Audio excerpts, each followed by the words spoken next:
Hey, what's up, guys? Zaid here, and I went to locals on Wednesday, and I borrowed a deck from my buddy Joey. Shout out Joey, and I borrowed Runic for hire. I didn't top. I ended up getting 10th out of 34, and it was top 8 for prizing. But it was a 6 rounder. I went 4-2, and I had never played this combination of deck in my life. Like, I know the Runic cards because I've played Runic mainly on Master Duel, honestly. I play Runic Sprite, and then I remembered a lot about for hires from the Duel Links days. I played it on there because back when it came out on Duel Links, you just like bought a mini box and you could play the whole deck. But there's also new cards and stuff, and they interact really cool with the Runics. And so when I played, this is my first time learning the deck, and I learned a lot. And I kind of wanted to show the list that he let me borrow and kind of just talk about it because I wasn't 100% happy with the list in its entirety, and I feel like talking it out and showing you guys what I played and just kind of talking to myself about it and then getting feedback from you will help me make some changes to like play it better in the future. And so just to start with the for hire package, there we played four for hire. And when I say we, I don't mean me and you guys. I mean me and my boy Joey who built the list and then me piloting it. Then we played to search off those, the 3 rookie and the 1 mayhem. Um, this card was like really crazy, the Rex, but I don't think I liked having 4 copies of it. Cause like typically, like all the for hires that say you can special a for hire from hand feel like stronger normal summons. Cause like maybe not actually. Like this card is definitely the better normal summon because in tandem with a runic spell, you can like use one of these to get beat. But I would rather lead with like beat, for example, into this and then search and then use a runic spell and then tribute the guy to summon either Philo or just something else. I don't really know. Probably Philo there. Because then it felt like a lot of the times after you did this, if they stopped it or like you just it was sometimes hard to keep going. I don't know. 4 just didn't feel right. You also draw a lot in this deck, so I didn't want to open a bunch of these. I had multiple hands where I lost where I'd open 2 copies of Rex or maybe a third. I also didn't realize until like halfway through the tournament that this card you can banish it from grave to add a for hire card from your grave to your hand. I knew that, but I didn't realize it was a quick effect during either player's main phase. So that was kind of saucy. But yeah, I feel like I would cut down on one of these. But the rookie, I also could see a case where you cut this to 2 because I believe it's a hard once per turn. Yeah, it's a hard once per turn, and you're mainly searching it off Rex. And there's also a case to not play Mayhem, but I really liked Mayhem. Also, something I was learning as the tournament progressed was that rookie, if you did have multiples, if you used one for your combo, the second one you could use, let me just show the big guys real quick. I'll just put out the whole for hire engine while I'm talking about this, right? 3 beat, 2 Philo, a seal, 2 Raphael, and a Wiz, which I'll talk about more on what I want to change about this engine too, but if these guys they have 1 level difference. This is 7, this is 8. So there were a lot of times where I would like end on Raphael because I didn't want to get nibbed. So if I can only end on 1, I'd want to end on him before the 5th so I couldn't get nibbed. But then if they like go battle phase right away and you're expecting an evenly, you could definitely use rookie, tribute this, special this. And even if they don't like force the battle phase, you can wait till after you've used this negate and then tribute it for the whiz. So that was like a utility that I found with rookie later on in the tournament to turn like 1 negate into another. I feel like 2 of this is too many because it's not really a starter. And you can usually recycle it, you know? Like this dude adds from grave to hand and this dude summons from grave. I think I would cut this for Recon, or Dampa, I mean. I've got a copy of Dampa here. And I would consider then cutting this for Recon. Recon is like Dampa except for sets. I don't have a Recon on hand. I think I got one in my bulk somewhere, but this card says if a for hire special while you control it, destroy a face-up card your opponent controls, and then the other guy I was talking about, Recon, is the same thing, but for set cards. In this deck, you don't really ever get a battle phase because you're playing the Runic cards. So I think it's important to have those, plus they trigger the Fulgo. So those are the main changes I'd make in that lineup. Also, this card is so crazy. Philo, he goes like hard sometimes. But I guess before I move on to the next engine, one more important thing to note. The fact that this is quick play, which I mentioned earlier, is crazy. Because like, if you just have this in hand, right, and then you have both of these on your end board, you can use this as an interruption and then chain this to add whatever you discarded, or like you could discard this and then use this to add like Rookie or something back to hand to make this negate live, and it just kind of gives you a lot of value. So that's one like benefit of Rex. He's also a really strong discard sometimes. So I guess that's it for the for hire package. I'm actually going to put the cards that I kind of want to take out up here, because after this profile, I'm probably going to make changes for next locals. What other one did I say? That might have been it. Oh, the third one of this, or the second one of this. Kind of want to change those. But then the for hire, 2 field spell, which felt fine. Sometimes I wish I like had more Runic cards in hand, but Fountain's probably not the one I'd want in that hand, you know? And then just like 3 of all the good ones: 3 tip, 3 fire, 3 curse, 3 destruction, 3 slumber.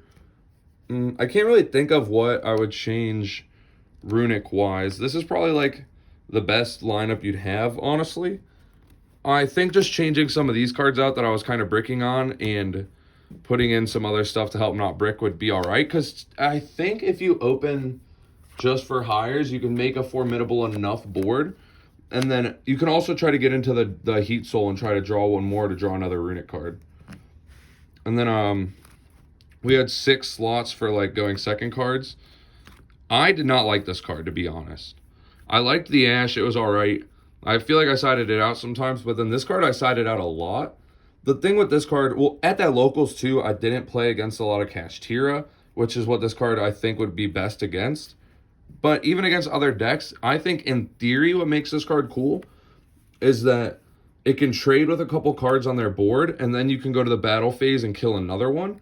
And so when you're playing, like, the Runic engine, unless you open a lot of spells, is kind of fragile because, like, they stop the fountain and you're in a bad spot. And the for hires are also kind of fragile because if they stop your, like, first normal summon, you're in a bit of a bad spot. And so the fact that this doesn't instantly deal with the interruptions and instead gets rid of them after the fact feels like kind of lackluster. Like, this card, in theory, it's like another type on board to make Dampa, but I mean Fulgo, but I didn't like it. I would definitely want to cut this as well and put in some other going second card.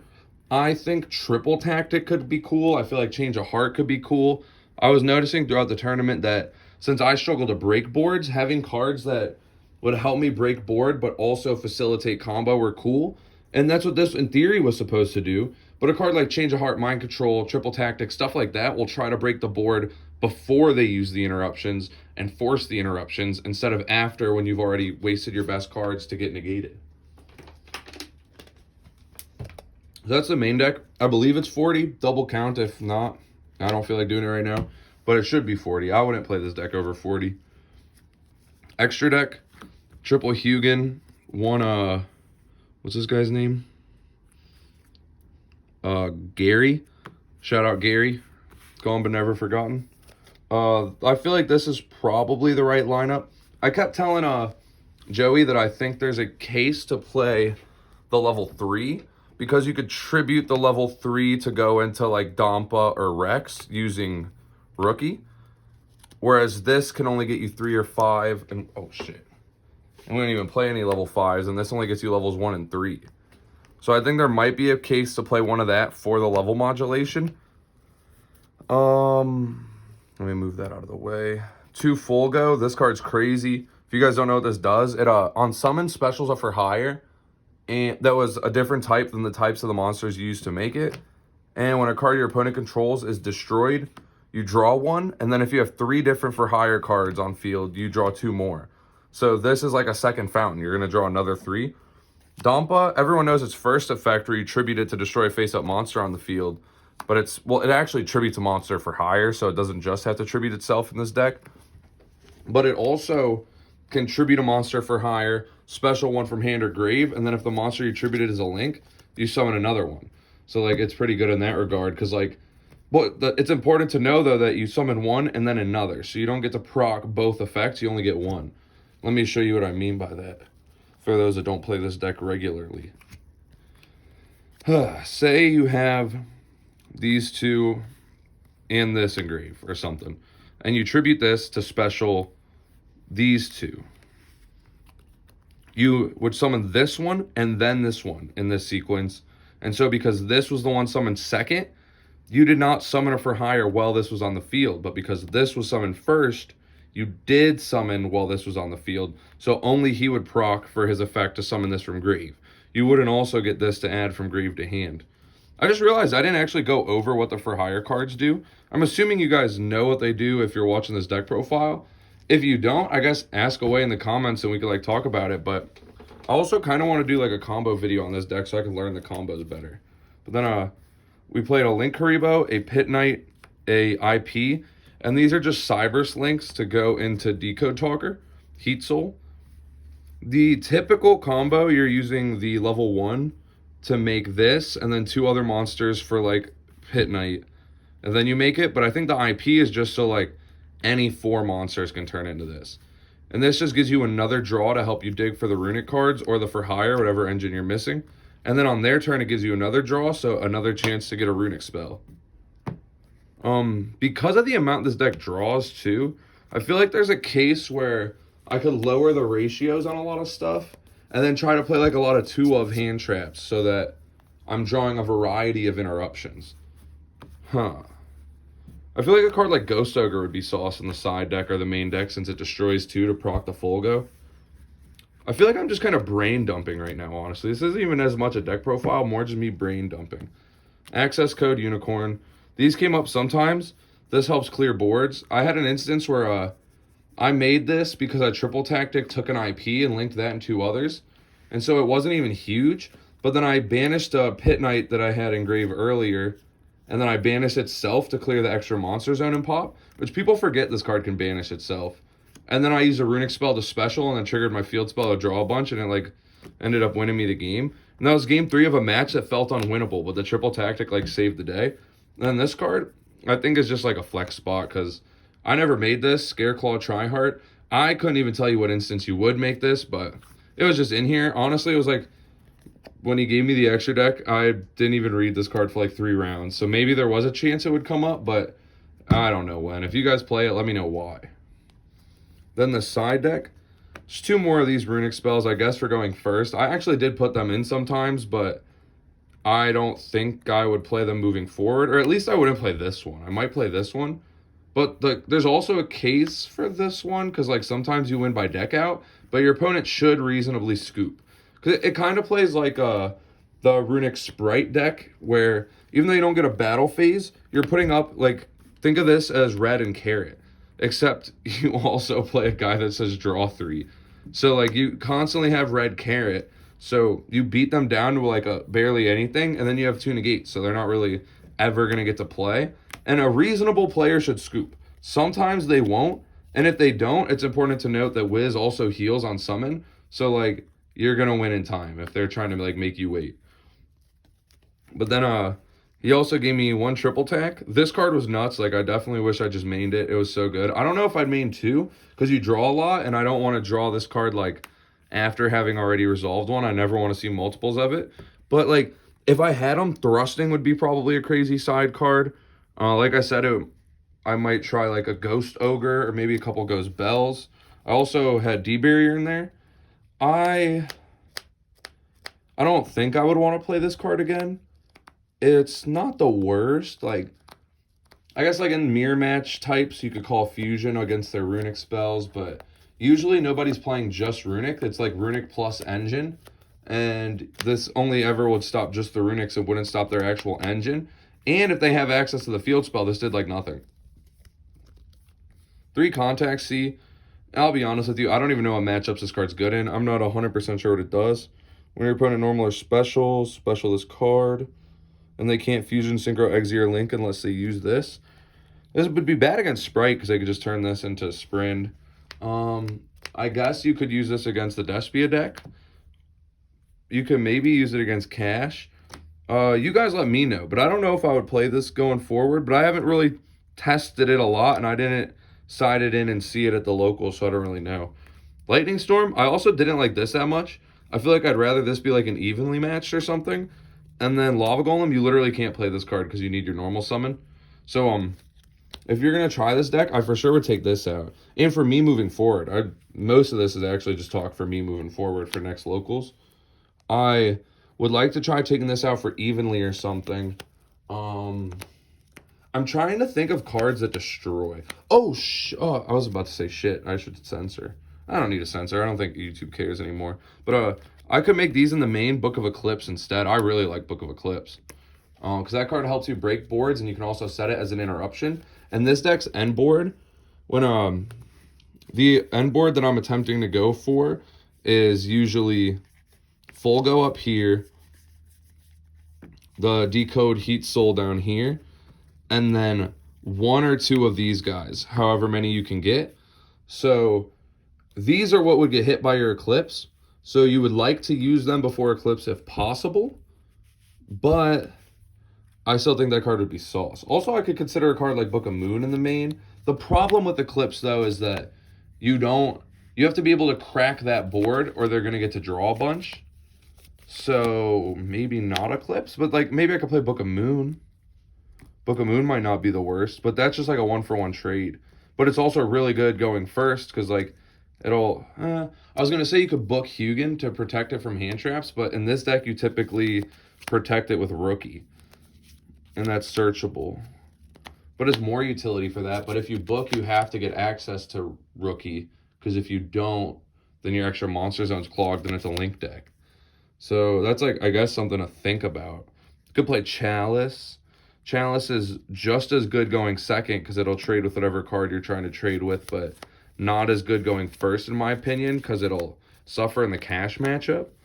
Book of Moon requires them to have like 2 cards to extend. It requires Birth plus a normal, or a Rise Heart plus Theosis.